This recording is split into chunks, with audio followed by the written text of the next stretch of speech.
The lance is one of the most satisfying weapons to use in Monster Hunter now. Getting those perfect guards, countering attacks, and dealing huge amounts of damage just feels so good. But it takes a lot of practice to be consistent with perfect guards. In the right hands, the lance has the potential to deal a lot of damage, but one small mistake and you will be severely punished. So in this video, I'm gonna give you guys some tips and tricks to help you master the lance.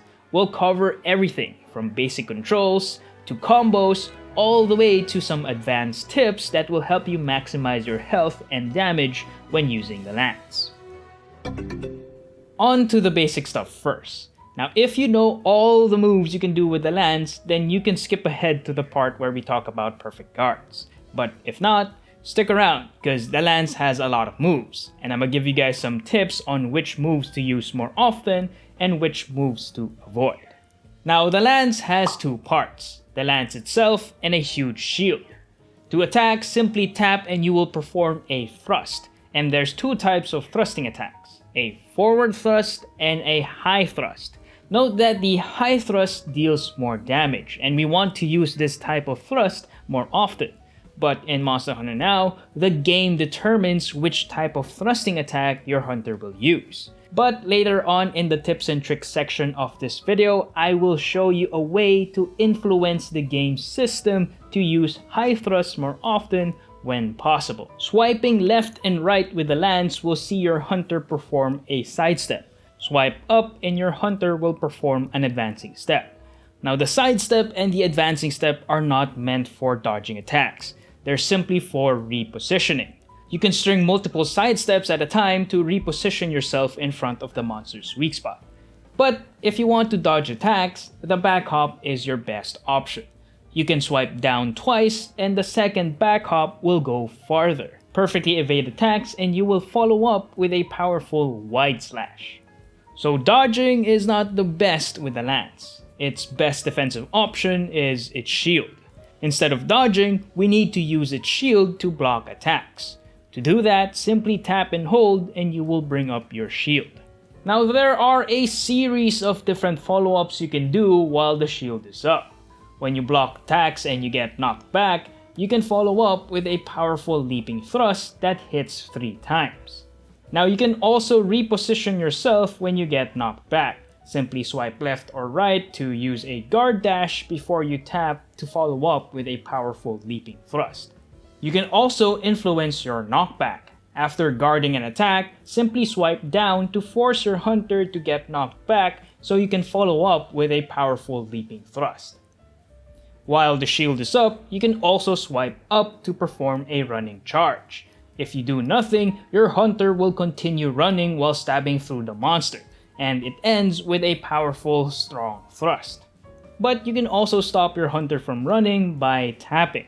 You will perform the strong thrust ender earlier, but do take note that this move has a lot of recovery frames, so you won't be able to block or dodge attacks immediately. Alternatively, you can stop your hunter from running by tapping and holding. Your hunter will stop and block. You can also swipe up during the running animation and your hunter will jump. Tap immediately and you will perform a jumping attack. But I do not suggest doing this move unless you have a huge opening. This move has even more recovery frames and you can be severely punished.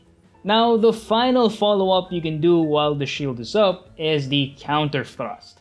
While tapping and holding, simply swipe down and your hunter will glow. And if you are hit during this stance, you will block the attack and perform a powerful counter attack. You can hold down and charge this move for an even stronger counter attack. But do be careful when performing a counter thrust. Be sure you tap and hold long enough or you will perform a back hop instead when you swipe down. You might just get hit because of this. With the basics out of the way, let's get into the more technical aspects of the lance. Now, Niantic introduced a new mechanic called Perfect Guard. That's when you block an attack just before it hits you. Your shield will emit a blue spark indicating that you have perfectly guarded an attack. If you guard too early, then your shield will spark yellow. Perfect guarding attacks reduces the amount of chip damage you take more than regular guarding, to the point that you don't take any more chip damage at all. But because of this new mechanic, Niantic nerfed regular guarding to the ground, to the point where even small monsters can chip you even with guard level 4. Whereas before, with guard level 3 using the Sword and Shield, most large monster attacks won't even chip you. So to master the lance, you really got to be consistent with perfect guarding attacks. Otherwise, you will use up a lot of potions due to chip damage. Perfect guarding attacks can be very difficult when you simply tap and hold.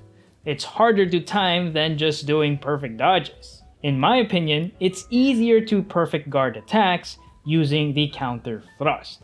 And here's why. I'll be sharing with you guys a secret tip to help you perfect guard more consistently. The secret lies within understanding the animation. So let's break it down frame by frame. When you swipe down to do the counter thrust, you enter this animation where your hunter puts the lance on the side ready to counter attack, and the shield placed in front. Now doing a counter thrust right before you get hit, you get the yellow sparks, meaning you didn't get the perfect guard. Now you might be wondering why. That's because the shield was not yet completely in front of your hunter at that moment. To get the blue sparks, your hunter must first reach this part of the animation, where the shield is firmly in front of you the moment you get hit. But do it too early or do it too late, and you will get yellow sparks. But the counter thrust is very forgiving since you can hold up the shield while anticipating the attack. And if you do it too early, you can still hold it down and still get the powerful counter attack. The counter thrust is the core mechanic of the lance. It's your best source of damage, you can use it to perfect guard attacks, and you can use it to activate the offensive guard skill. Plus, it's essential to the lance's combos. The lance's combos are fairly simple. Tapping allows you to do a 3-poke combo, then you have to reset by either swiping left, right, up, or down. Then rinse and repeat. For an even stronger combo, you can use the counter thrust to reset your combo. Tap 3 times, then use the counter thrust to reset, then rinse and repeat. The combo I often use is the triple poke reposition reset. It's very safe and it allows me to reposition to the monster's weak spot. Plus, I'm ready to counter attacks at any time. I only use the counter thrust reset when I know I have the opening. Resetting with the counter thrust is very risky when the monster attacks. Chances are you won't recover fast enough to counter the attack. Tip number 2, always try to go for perfect guards using the counter thrust. Perfect guarding is the only way you won't take chip damage, and it activates the offensive guard skill. It's both defensive and offensive. Speaking of the offensive guard skill, invest in guard and offensive guard skills when using the lance. Have at least guard level 3 to minimize the chip damage you take when guarding, and invest in offensive guard skills for more damage. Start farming Baroth and Radoban to craft armor pieces with guard and offensive guard skills. You can also craft the Banbaro Vambraces, the Black Diablo's legs, and the Diablo's waist for offensive guard options. Tip number 4, use gyro controls instead of lock on. Gyro controls offer more flexibility when it comes to equipping armor skills. And for any lance build, you need all the space you can have for guard and offensive guard skills. And in my experience, I tend to whiff attacks more when using lock on, since the lance's hitboxes are so precise. With gyro controls, I can precisely target the monster parts I want. But that's not even the best advantage of using gyro controls. The best advantage is being able to influence what type of thrusting attack your hunter will use. If you tilt your phone upwards, your hunter will use more high thrust in combos, which actually deals more damage. Now, the lance is a very technical weapon and it requires a lot of practice and monster knowledge to master. So my advice is to practice with urgent quest monsters. Equip a lower grade lance and start practicing your perfect guards. The goal is not to hunt down the monster, but to be consistent with perfect guarding. Urgent quests are the best place to practice any weapon. So I hope these tips and tricks will help you master the lance. If you have any more tips for the lance, leave them in the comments section. It takes me a lot of time to make these videos as informative as possible, so if you found this video helpful, please leave a like to support the channel and don't forget to subscribe for more mhnow content. If you want to know more about the new Hunt-a-thon feature, be sure to check out these videos right here. But that's it for now. Thanks for watching, and I'll see you guys in the next one.